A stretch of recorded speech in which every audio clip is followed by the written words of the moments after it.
Mais uma etapa, episódio novo a chegar. Podcast Camisola Amarela aproxima-se da meta. Podcast Camisola Amarela segue na frente. Olá ciclistas, sejam bem-vindos aqui a mais um episódio do vosso podcast Camisola Amarela. E se estão no YouTube, peço que subscrevam e deixem já o like no episódio. E se estão no Spotify, que sigam e partilhem com os vossos amigos este novo episódio e partilhem também este podcast.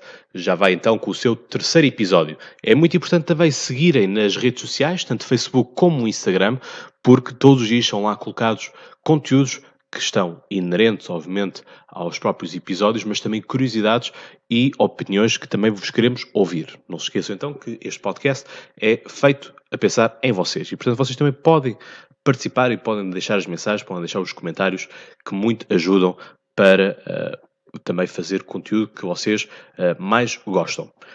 Ora bem, tivemos então o prólogo que foi em Viseu, 6 km, um percurso não tão simples quanto se poderia pensar, porque temos tanto asfalto como temos calçado, como também temos lajes, e a parte das lajes, portanto, no centro histórico de Viseu, era feito a subir, e portanto, quem foi o primeiro camisola amarela foi justamente o português Samuel Caldeira, da WC52 Futebol Clube do Porto.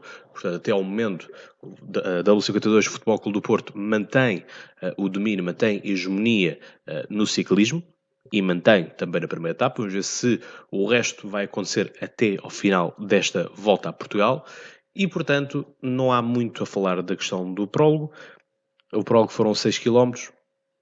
Aquilo que foi o discurso de todas as equipas era fazerem o melhor possível, não apostar tudo no prólogo para que justamente não faltassem forças para aquilo que seriam as etapas seguintes, portanto não esgotar tudo logo no início, mas sobretudo conseguir fazer um tempo que não fosse superior a 30 segundos, a meio minuto, portanto, daquilo que ficasse em primeiro lugar, que foi justamente Samuel Caldeira, que desde cedo conseguiu ficar então na frente.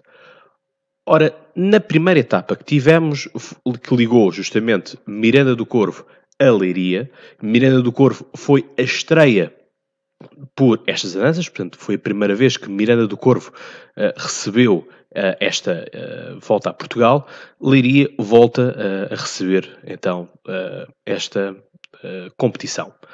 Foram justamente 130 homens que saíram então de Miranda do Corvo em direção a Leiria, com uma fuga a acontecer logo no quilómetro zero. Portanto, desde cedo se quis fazer então aqui uma fuga que chegou a ter 12 minutos de vantagem sobre o pelotão.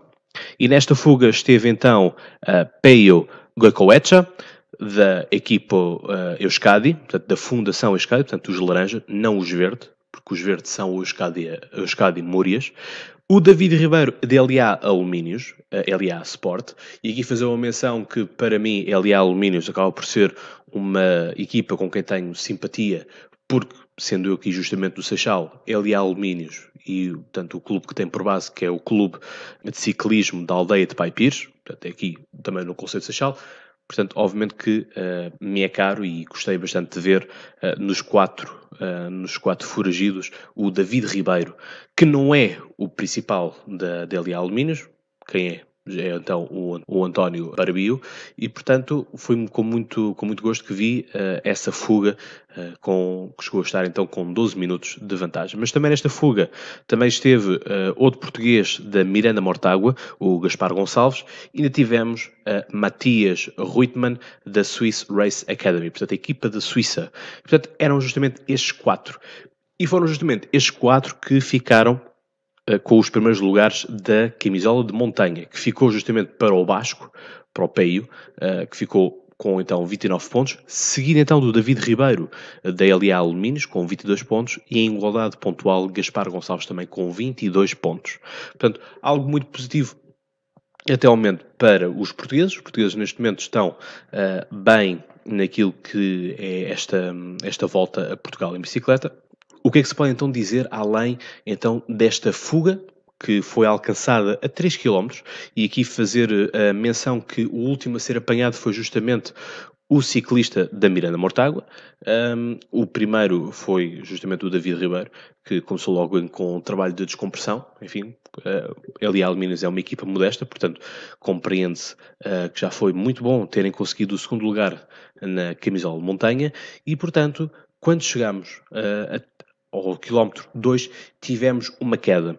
Já antes houve um problema com Oscar Sevilla, portanto, o espanhol da equipa colombiana Medellín, e, portanto, ficou muito maltratado no joelho.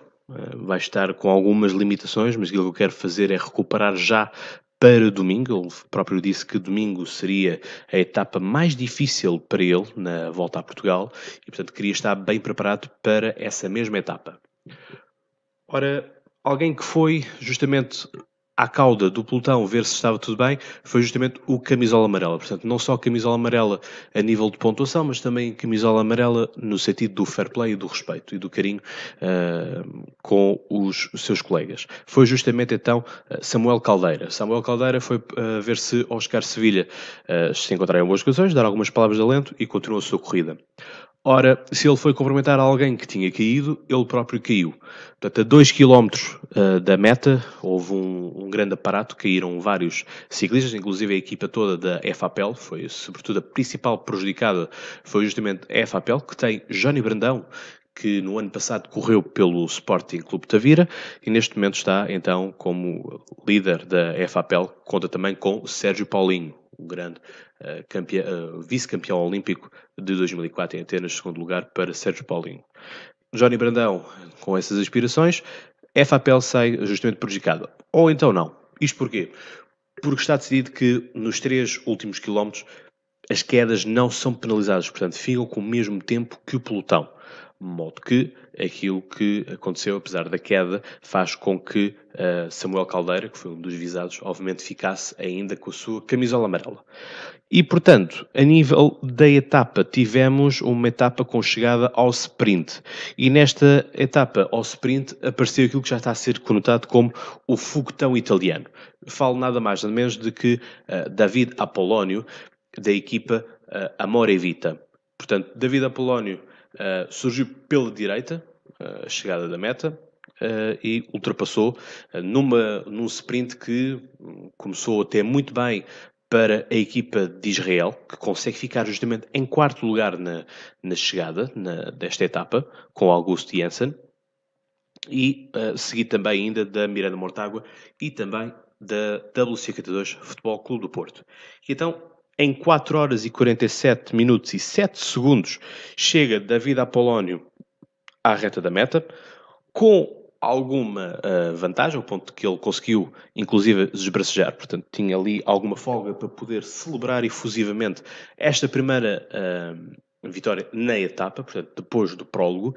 Em segundo lugar ficou o Daniel Mestre, da W52 Futebol Clube do Porto, com o mesmo tempo. Assim como ficou com o mesmo tempo Matteo Malucelli, da Carra Rural Seguros RGA, assim como Augusto Jensen, que já falei, então, da Israel Cycling Academy, e também Daniel Freitas, da Miranda Mortágua, o Alexander Grigoriev, do Sporting Clube Tavira, Luca Rueg, da Swiss Race Academy, Marco Tiza, também da Amore Vita, Michele Aristi, da Euskadi Basque Country Múrias, lá está, aqui é outra Euskadi que eu vos falava, e aqui para fechar justamente o top 10 temos ainda o Bram Velten, da Team Arkea Samsic, uma equipa francesa que esteve inclusive na volta à França em bicicleta também. E portanto, assim encerramos aquilo que é o top 10 desta primeira etapa. Não há comentário de maior a fazer em relação a esta etapa. Enfim, foi um pelotão muito compacto que alcançou então a tal fuga. A fuga conseguiu aproveitar então para fazer justamente recolha de pontos nas metas volantes e para a montanha também, mas nada mais do que isso deu esta fuga. Assim sendo, a classificação geral, portanto, aquilo que é a classificação para a camisola amarela, fazendo aqui uma leitura então do top 10, temos então Samuel Caldeira, do W52, Futebol Clube do Porto, Jan Fresk, da Swiss Race Academy, fica com o mesmo tempo, assim como Gustavo Veloso, da W52 Futebol Clube do Porto, Em quarto lugar, da Team Arkea Samsic, tal equipa francesa, surge Thibaut Guernalec. Em quinto lugar, da W52 Futebol Clube do Porto, está António Carvalho. Em sexto lugar, Michael Aristi, da Euskadi Múrias. Cyril Thierry, da Swiss Academy, da Swiss Race Academy, em sétimo lugar. Johnny Brandão, da FAPEL, fica em oitavo lugar. Isto, estamos a falar de todos eles de ciclistas que estão com a diferença no máximo de 7 centésimos de segundo naquilo que é a camisola amarela. Portanto, Johnny Brandão está com o mesmo tempo. Daniel Mestre surge então em nono lugar, o ciclista então da W52 Futebol Clube do Porto, ficou em segundo lugar na primeira etapa. E para terminar então aqui o top 10 ainda com João Matias, David Ferenc, Blackjack. Portanto, está assim encerrada aquilo que é a leitura desta primeira etapa. A nível de camisola amarela está encerrado. Nos pontos, temos então como primeiro lugar para David Apolónio, com 40 pontos. Daniel Mestre, da W52, então, com 32 pontos. Matteo Malucelli, da Carra Rural, com 28. Augusto Jensen, da Israel Racing Academy, com 24. Daniel Freitas, da Miranda Mortágua, com 20 pontos. Alexander Grigoriev, do Sporting Clube de Tavira. Gaspar Gonçalves, Miranda Mortágua, um dos tais foragidos do top 4 da fuga, com 13 pontos. Lucas Rueg, da Swiss Race Academy, com 12 pontos. Matias Reutemann, com 8 pontos também da Swiss Race Academy. Marco Tizza, da Amore Vita, equipa italiana, então com 8 pontos também. Michele Aristi, da Euskadi Múrias, com 6 pontos. Bram Velten, da Team Arkea, com 4 pontos.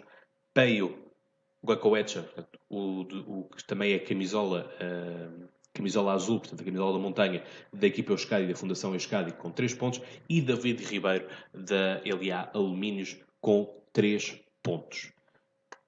Aquilo que é justamente o top 10 da montanha, temos então com Peio Goicoechea, da equipa Euskadi, com 29 pontos. David Ribeiro, de LA Alumínios, com 22 pontos. Gaspar Gonçalves, da Miranda Mortágua, com 22 pontos. Portanto, temos aqui fechado o top 3. Em quarto lugar temos Matias Reutemann, da Swiss Race Academy. Samuel Caldeira, com 7 pontos, da W52 Futebol Clube do Porto. Ricardo Mestre, também da W52 Futebol Clube do Porto, 5 pontos. Daniel Mestre, da W52, 4 pontos. João Rodrigues, da W52 Futebol Clube do Porto, 3 pontos. Edgar Pinto, da W52 Futebol Clube do Porto, 2 pontos. E para terminar então o top 10 com o João Barbosa, da Vito Feirense.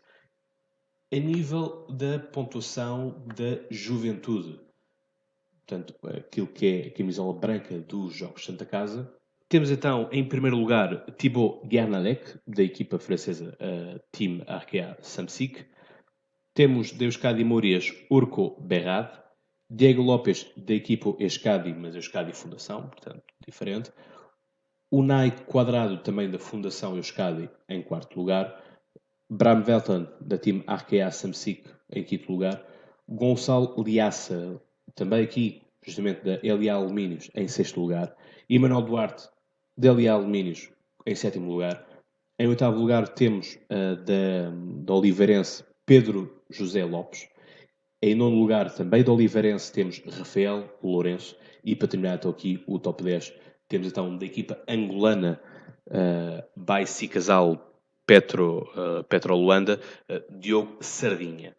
Aqui justamente fazer menção que em relação à equipa da LA Alumínios, para mim será justamente a etapa, a camisola que poderão alcançar, que é justamente a camisola branca, portanto a camisola da juventude, portanto é o clube de ciclismo da aldeia de Paipires, aqui no Seixal, é justamente uma boa academia de formação e, portanto, tem conseguido no campeonato nacional, naquilo que são as provas nacionais, conseguir ter bons resultados e conseguir fazer uma boa escola de formação com jovens prodígios a irem parar outras equipas posteriormente. Naquilo que é a competição por equipas, temos, obviamente, W52 Futebol Clube do Porto a liderar, Swiss Race Academy com 12 centésimos atrás, FAPEL com 25 centésimos atrás, Team Arkea Samsic, Euskadi Basque Country Múrias, Sporting Clube de Tavira, Vito Feirense, Carra Rural, a Vila de Loltana e, em fechar aqui o top 10, temos justamente os colombianos da Medellín. Portanto, está assim encerrado esta etapa. Vamos dar no próximo episódio justamente foco à segunda etapa, onde justamente o podcast Camisola Amarela vai estar no local. Portanto, é justamente na chegada a Loures, Santo António dos Cavaleiros. É a etapa mais longa que vamos ter justamente nesta edição da Volta a Portugal em bicicleta. Estamos a falar então de 198,5 km, com início na Marinha Grande, com chegada então a Santo António dos Cavaleiros, uma freguesia do município de Loures. E, portanto, é aquilo que nós temos mais perto a sul, é justamente a chegada a Santo António dos Cavaleiros, Loures. Portanto, algo também já desde 1983 que a Volta a Portugal não entrava em Loures. Portanto, há aqui esta Volta a Portugal vai marcando umas estreias, vai marcando uns regressos, mas isso, enfim, acontece em todas as voltas. Espero que tenham gostado desta volta aqui também do vosso podcast Camisola Amarela. Volto a dizer então para vocês seguirem nas redes sociais, partilharem e também enviarem os vossos comentários, enviarem as vossas questões, mensagens que obviamente serão respondidos aqui no vosso episódio seguinte. Portanto, ciclistas, obrigado por este momento. É neste momento o tiro de partida, de despedida, e portanto peguem nas vossas bicicletas, deem boas voltas e já sabem, espero por vocês aqui no próximo episódio do vosso podcast Camisola Amarela. Até lá, tenham boas pedaladas.